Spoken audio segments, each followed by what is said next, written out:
Olá, companheiros, boa tarde. Eu sou Emanuel Lobo, esse é o Jornal das 5, né, o seu jornal revolucionário de todas as tardes, né, hoje com um tema que vem sendo muito discutido, sobretudo porque no último domingo, dia 17, né, iniciou-se no Brasil a imunização, né, ou melhor dizendo, a farsa da imunização.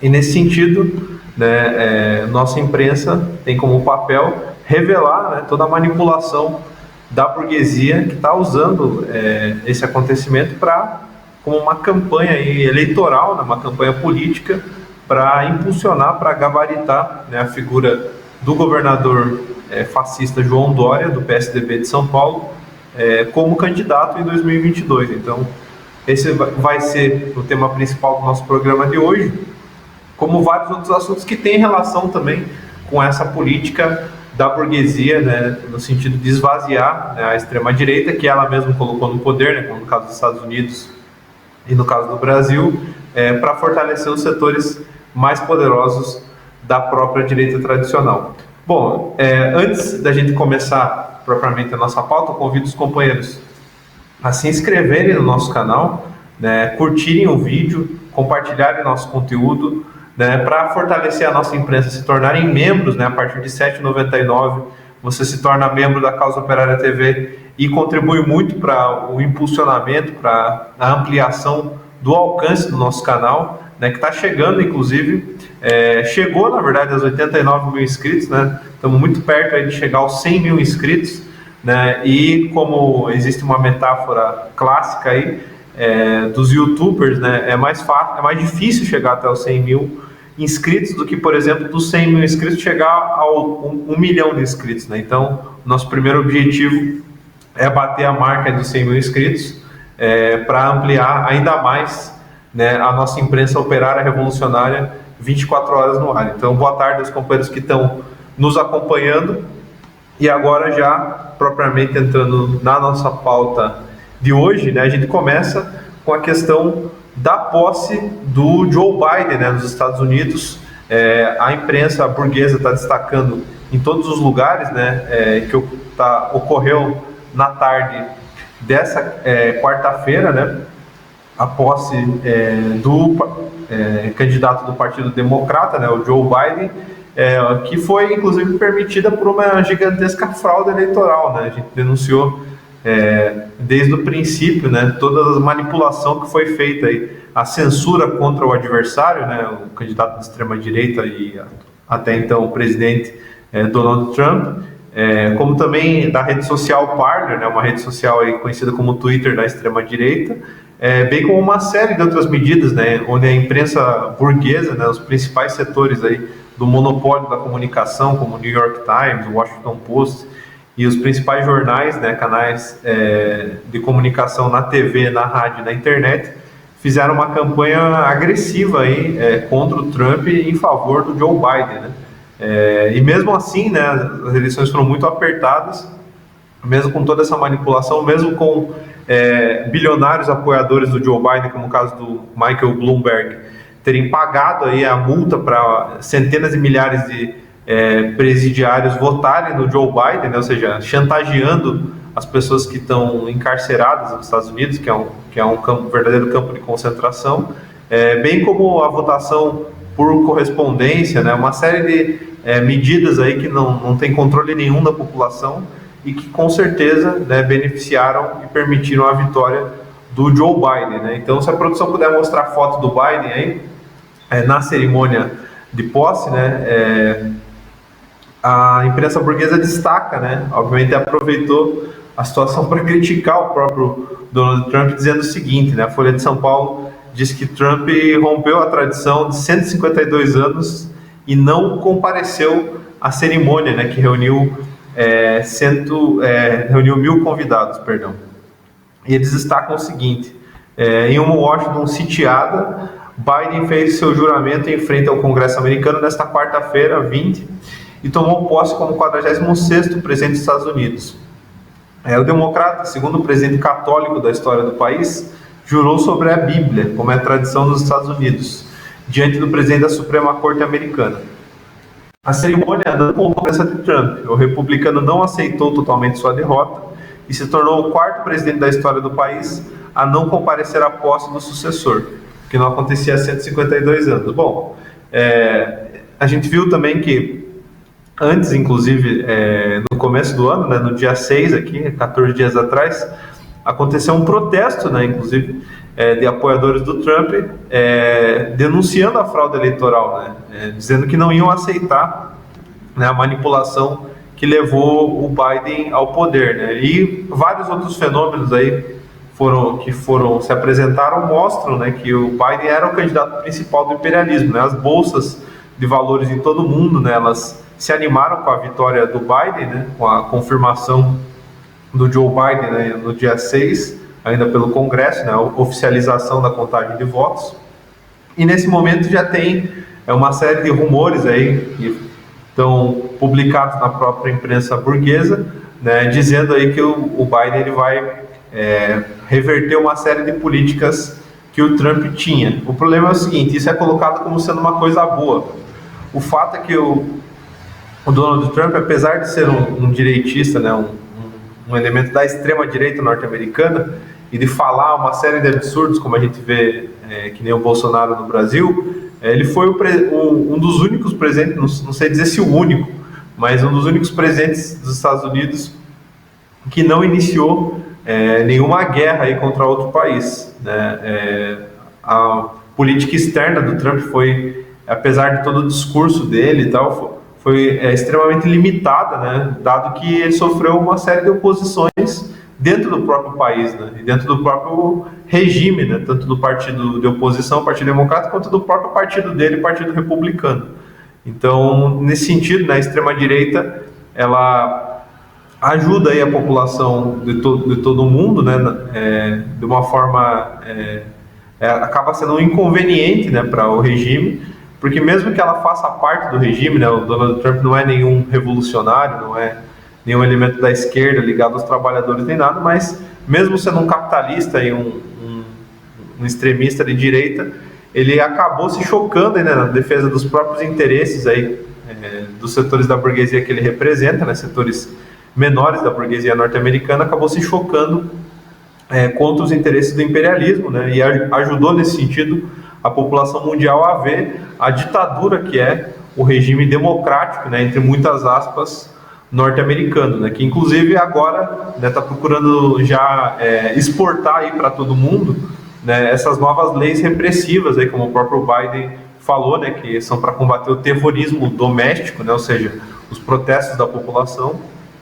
E nesse sentido, aqui no Brasil, querem implementar, já a direita quer implementar o mesmo tipo de lei, né, de medida repressiva, e que obviamente que vai se voltar, né, por mais que no caso dos Estados Unidos isso tenha sido utilizado, né, esteja sendo utilizado no primeiro momento contra a extrema-direita, isso é um ataque aos direitos democráticos de toda a população e inevitavelmente vai se voltar contra toda a esquerda, né? Nesse sentido que a gente precisa denunciar, né, a farsa que foram as eleições norte-americanas e inclusive ajudar, né, a esclarecer a população, porque finalmente todos nós vamos ter que nos enfrentar com a política aí do setor principal do imperialismo norte-americano, que é o Partido Democrata, né? Inclusive apoiado pelos setores fundamentais do Partido Republicano, também como o Biden, que foi apoiado pelo George Bush, né?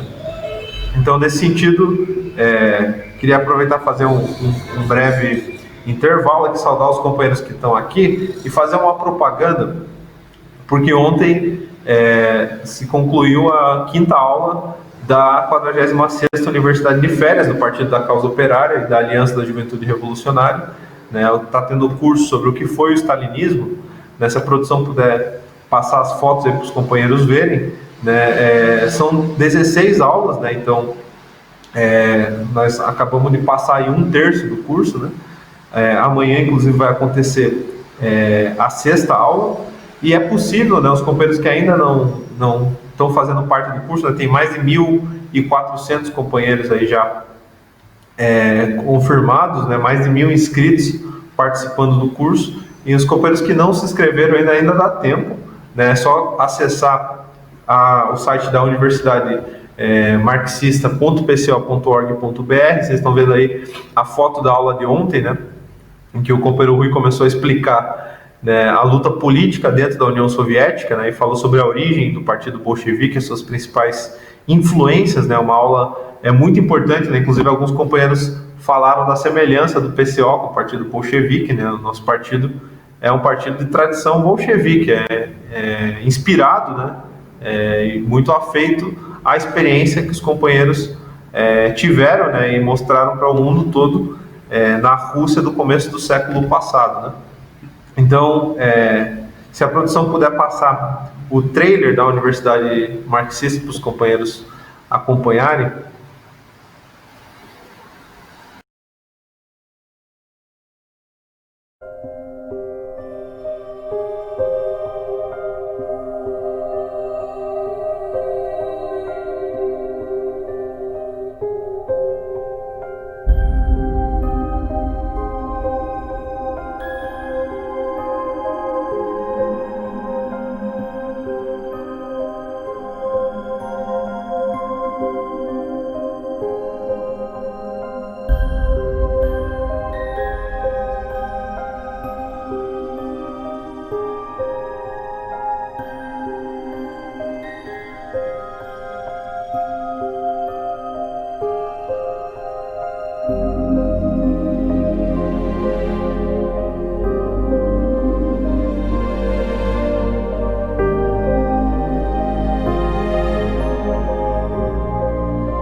Isso aí, os companheiros viram o trailer, é muito bom, da 46ª Universidade de Férias do Partido da Causa Operária. Então corram lá e se inscrevam, que ainda dá tempo, né? Ainda tem a plataforma da Universidade Marxista, que tem uma série de outros conteúdos, né? Além das próprias aulas com o companheiro Rui Costa Pimenta. Os companheiros que estão aqui nos acompanhando, boa tarde, Ana Matos, Miss Fit, Enio Barcelos, e você que está acompanhando aí, que ainda não curtiu o vídeo, aproveite para ajudar a impulsionar a nossa imprensa operária revolucionária. Bom, na continuação da nossa pauta, vamos entrar propriamente no nosso tema de hoje, que é a questão da farsa da vacina. Então, desde o domingo, dia 17, né, a imprensa burguesa fez toda uma campanha aí para exaltar, né, o suposto mérito aí do governador de São Paulo, João Dória. No entanto, o interessante é que a realidade ela sempre se impõe, né? Então, a própria imprensa burguesa não consegue esconder, né, que a capacidade de produção da vacina contra o coronavírus em São Paulo está esgotada. E obviamente que nesse caso fica o clássico jogo de empurra, né, em que os governadores, né, colocam a culpa no governo federal, né, do Bolsonaro, e o Bolsonaro culpa os governadores, né. O fato é que tanto um quanto o outro, né, tanto o governo do João Dória quanto o governo Bolsonaro, eles não fizeram absolutamente nada para combater a pandemia, né? Não é por acaso que tratam-se, né, Dória e Bolsonaro, dos principais políticos genocidas do país, né? O Bolsonaro responsável aí por todas as mortes no Brasil e o João Dória responsável por 1/4 dessas mortes, né? Pois São Paulo atingiu aí recentemente mais de 50 mil mortes em dados oficiais, é importante lembrar.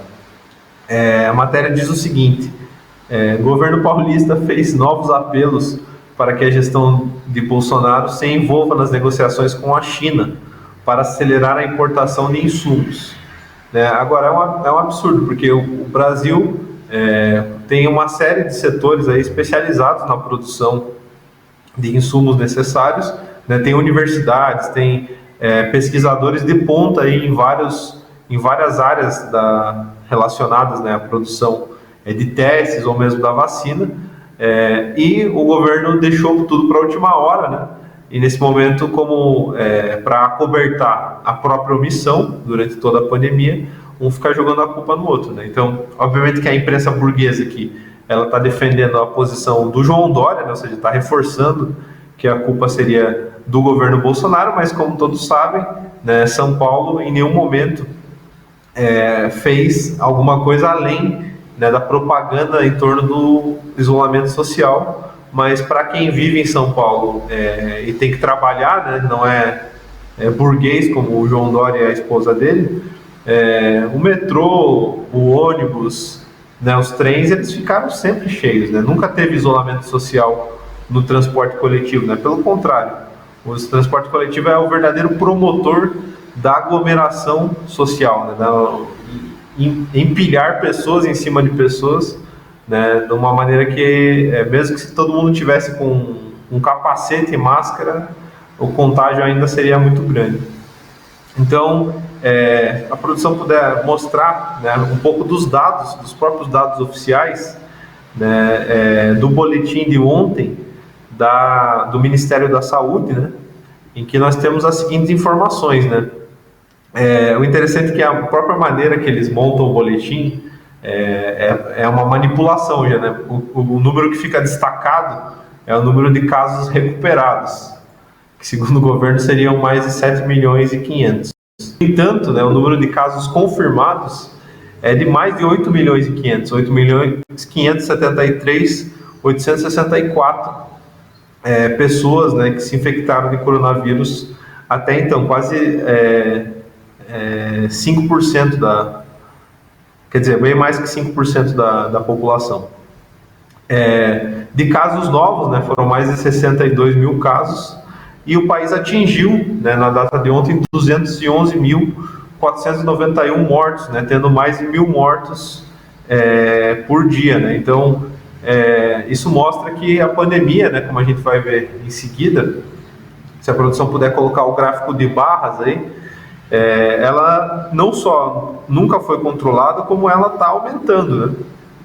Nas barras dá para ver o desenvolvimento, né? Esse gráfico ele mostra os casos novos por semana epidemiológica, né? Então, desde que a pandemia começou no país, nesse momento nós estamos aqui no período mais alto, né? A última barrinha ela é menor porque ainda não terminou a semana, mas da penúltima barrinha para trás você vê que a penúltima, inclusive, foi a maior de toda a série, né? Então, se a gente fosse desenhar, né, fosse contornar aqui as barras, a gente ia ter no meio aqui uma espécie de V, né?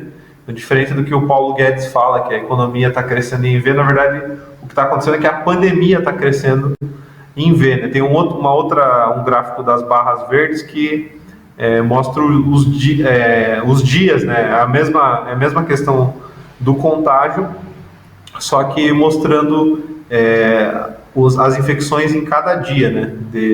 Desde que a pandemia começou, o que mostra também que tem o mesmo contorno aí, a pandemia está crescendo no país, né? E daí, isso é só a questão do contágio, né? O contágio ele já é subnotificado porque finalmente os governos nem testaram a população brasileira, né? Só cerca de 12% da população foi testada. Então, obviamente, tem muito mais gente doente, né? Agora, tem outro gráfico que mostra os óbitos, né? Então, que a gente vê que a situação dos óbitos é tão ruim quanto ou pior, né? Sem contar que os óbitos eles foram também, se os testes já foram subnotificados, ainda mais os óbitos, né? Uma vez que os governos, aí, como o próprio governo do João Dória, mudou uma série de vezes os critérios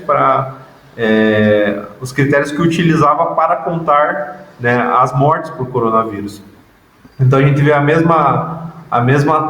mesmo desenho, né, das barras, em que desde o começo da pandemia, né, houve uma estabilidade, o negócio foi crescendo cada vez mais, né. No período ali do final de 2020 existe uma queda brusca, que foi o período eleitoral, né, onde os governos, a gente viu claramente que esconderam os dados, né. Não é que o país, de repente, o coronavírus esperou as eleições passarem para poder matar mais pessoas, não.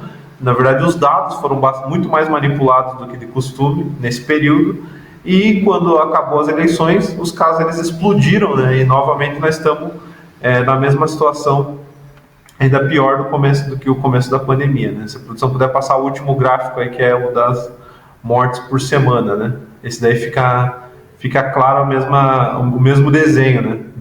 É tudo muito semelhante, né? Tem algumas pequenas diferenças, mas o padrão ele continua, né? Ou seja, a pandemia nunca foi controlada no Brasil, né? Os governos nunca fizeram nada, né? E nesse caso é preciso dar nome aos bois, né? Principalmente o governo federal e o governo de São Paulo, né? Onde aconteceu o maior número. O governo federal mais pela questão política e o governo de São Paulo pela própria questão direta da administração, uma vez que o Bolsonaro não tem controle sobre nenhum metrô, né?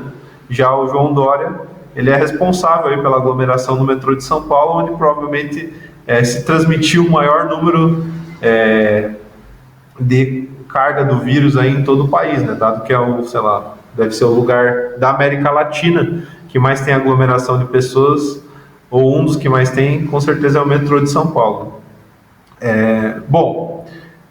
Um outro dado que chama atenção nesse sentido é a questão dos leitos, né? Então, a própria imprensa burguesa também, ela mostra, né, de forma um pouco disfarçada, né, como quem não quer mostrar, e a situação dela também está muito perto de entrar em colapso, né? Então, a gente está vendo o caso de Manaus, né, que a gente vai comentar no final do programa, em que a gente precisou, o país, pela falta total de apoio, de ação dos próprios governantes, né, o presidente ilegítimo, os governadores golpistas aí da direita dita científica, não fizeram nada. Os hospitais eles continuam, né, sofrendo aí cada vez mais da falta. Nesse caso não é nem de insumo para teste, nem para vacina, é para item de segurança mesmo para os próprios trabalhadores da saúde, né, como máscara, álcool gel, roupas especiais para segurança e para evitar o contágio, né? A gente viu durante toda a pandemia, inclusive aqui em Curitiba mesmo, em unidades de pronto atendimento, né, chamadas UPAs, aquelas que foram divididas, né, para ter setores para atender as pessoas com coronavírus e setores para atender outros tipos de necessidade médica.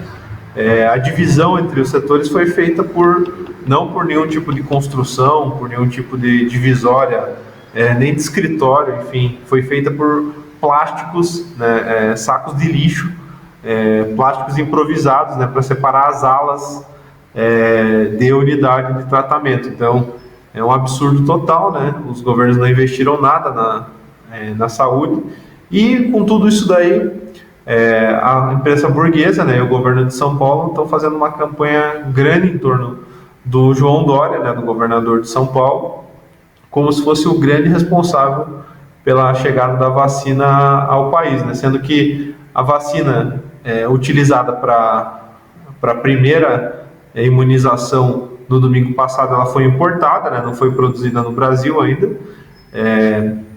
e a própria notícia aqui que não tem insumos para produzir as vacinas, né? Então, obviamente que não se pode deixar, né? Nós não podemos deixar que o plano de imunização e que as medidas necessárias de combate ao coronavírus fiquem nas mãos daqueles que nunca combateram o coronavírus. Pelo contrário, utilizaram o coronavírus, né, a pandemia, como um pretexto para atacar ainda mais a população, né, como a gente tem visto nessa questão das demissões, né, do genocídio gigantesco dos mais de 211 mil mortos por coronavírus, né, a miséria, o fim do auxílio emergencial e uma série de outros fatores aí que vão fazer do Brasil, né, um barril de pólvora aí em 2021.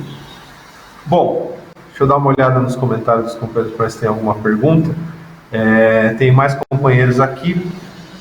Pombo Nilsen, Ana Matos. Companheiros, sejam bem-vindos aí. Vocês sintam-se à vontade para fazer suas perguntas, colocar sua contribuição para impulsionar a nossa imprensa.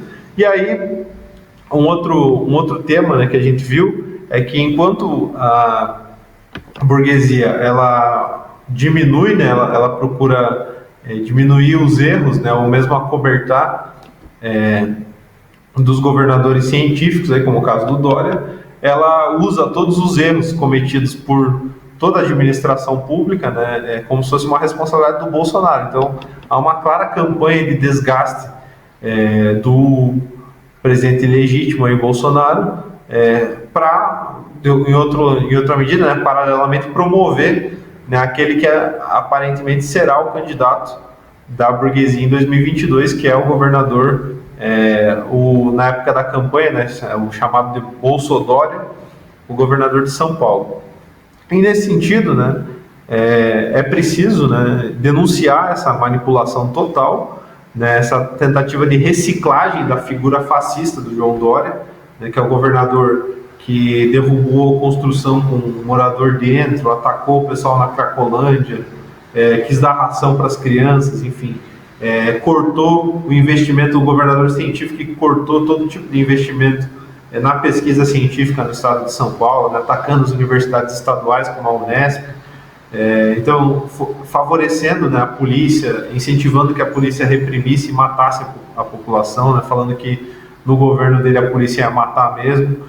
Então, contra essa campanha de reciclagem, né, do lixo, que é o governador de São Paulo, é preciso não apenas criticar, né, denunciar essa manobra aí, que inclusive tem a cumplicidade de setores da esquerda, né, que a gente tem visto aí, como o caso do Guilherme Boulos, do Tarso Genro do PT, do Jacques Wagner, do Humberto Costa e do pessoal aí que está se abraçando com a direita golpista na Câmara e no Senado. É preciso dirigir uma campanha, né, pela liberdade do ex-presidente Lula, pela anulação de todos os seus processos, né, uma vez que o presidente está fora da prisão, né, mas ainda está impedido, né, de exercer seus direitos políticos, ou seja, não está totalmente livre. É preciso anular todos os processos contra o ex-presidente Lula e defender a sua candidatura para 2022. E a maneira de fazer isso, né, isso só pode ser feito através da mobilização popular, né, uma vez que através das instituições, como a gente tem visto, nenhuma pauta, nenhuma reivindicação popular irá avançar, né. A gente tem visto que tanto a questão da imunização quanto a tragédia em Manaus tem sido usada, né, para atacar o governo federal, né, que também é responsável por isso, obviamente, mas não é o único responsável, né. O Bolsonaro não foi colocado lá pela população, né, como a burguesia quer fingir ser, mas sim pela própria burguesia que derrubou o governo do PT e que, através de uma série de manobras, fez com que o segundo colocado em todas as pesquisas, que era o Bolsonaro, se tornasse o presidente da República, enquanto o Lula apodrecia nas masmorras aqui de Curitiba. Então, nesse sentido, a campanha do ex-presidente Lula aparece aí como a ferida aberta dentro do regime golpista, né? Uma vez que só é possível para a burguesia pensar na substituição do Bolsonaro, né? Nesse caso, aparentemente ela teria escolhido o João Dória como seu candidato, na medida em que ela tire o Lula da jogada, né? Uma vez que o João Dória não tem voto nenhum, não tem apoio popular nenhum, e o Bolsonaro, com toda a contradição, com toda a fraqueza política dele, né, e a falta de apoio dos setores fundamentais da burguesia, ele tem apoio popular muito maior do que o PSDB, né? Existe uma militância de extrema-direita, né, como a gente viu no caso do Trump, disposta a defender, né, o governo do Trump como defendeu o governo do Bolsonaro, diferente, por exemplo, do João Dória, né? A gente viu isso muito claramente com o exemplo do Wilson Witzel, né, em que bastou o juiz dar uma canetada lá que o governador foi derrubado, né,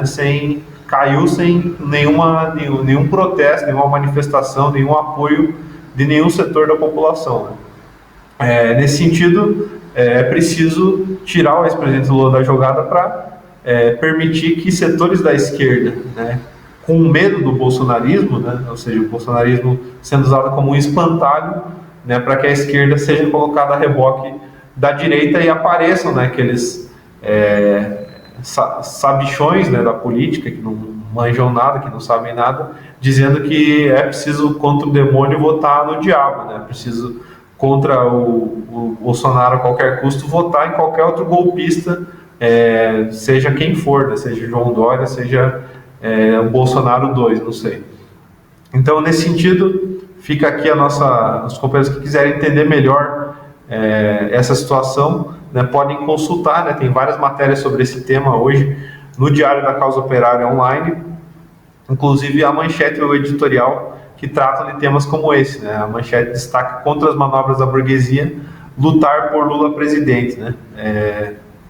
Então, nos encaminhando para o encerramento, companheiros, por último, vamos falar sobre essa questão da Venezuela e do Brasil, né? Nesse momento, um dos lugares mais afetados aí, proporcionalmente pela pandemia no Brasil, é o estado do Amazonas, né? Capital Manaus. A gente viu nos últimos dias aí, teve pessoas, inclusive ontem mesmo, nessa madrugada, falecendo por falta de oxigênio. E diante de toda a omissão, né, tanto do governador científico Dória e dos demais, né, quanto do governo federal golpista e do Bolsonaro, diante de toda a omissão desses setores da burguesia brasileira que não fizeram nada, absolutamente nada para salvar a população, né, o povo da Venezuela, né, através do governo do presidente Nicolás Maduro, mandou, né, uma série de caminhões e insumos, inclusive médicos, para ajudar, né, a população a enfrentar a pandemia, né? Ou seja, em primeiro lugar, para abastecer as unidades de saúde do Brasil com oxigênio, né? Então, a população, inclusive, tem uma série de vídeos na internet da população comemorando, né, a chegada dos caminhões a todo o percurso que eles fizeram até entrar no território brasileiro, né? No final de semana, eles passaram a fronteira da Venezuela, né, entraram no território brasileiro, e na noite de ontem eles chegaram em Manaus, né? Então, por último, eu queria que, se possível, a produção passasse o vídeo da chegada dos caminhões em Manaus e a recepção da população, né?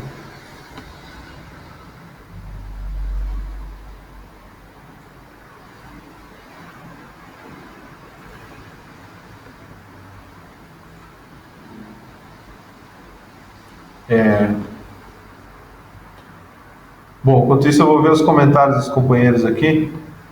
O Arthur Freitas diz o seguinte: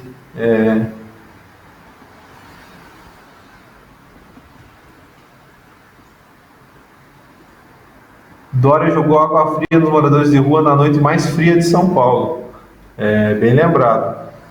Bom, nós não estamos com o vídeo aqui disponível, nós vamos colocar na Causa Operária TV para os companheiros verem. Deixa eu até consultar se ele já está aqui.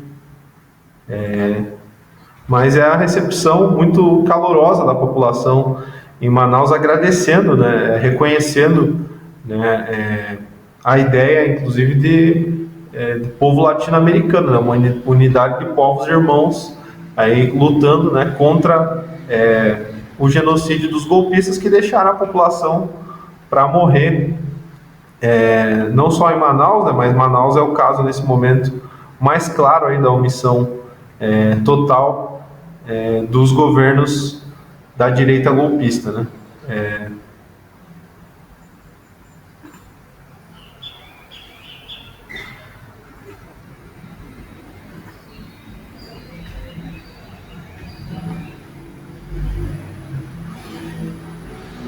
Então, bom, enquanto a produção prepara o vídeo, uma última notícia aqui é o fato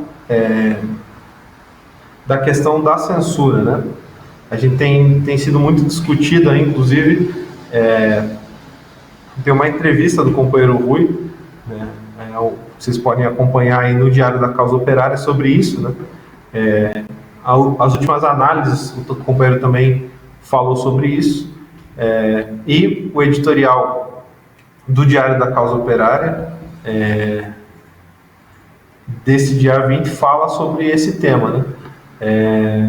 E ele destaca o seguinte, que a censura, ela pode até ser, né, como eu vinha falando, contra a extrema-direita no primeiro momento, mas depois, né, o editorial pergunta, né, primeiro a extrema-direita, e depois? Depois de bloquear o presidente do país mais importante do mundo, o Twitter também decidiu sancionar a conta do astrólogo brasileiro Olavo de Carvalho.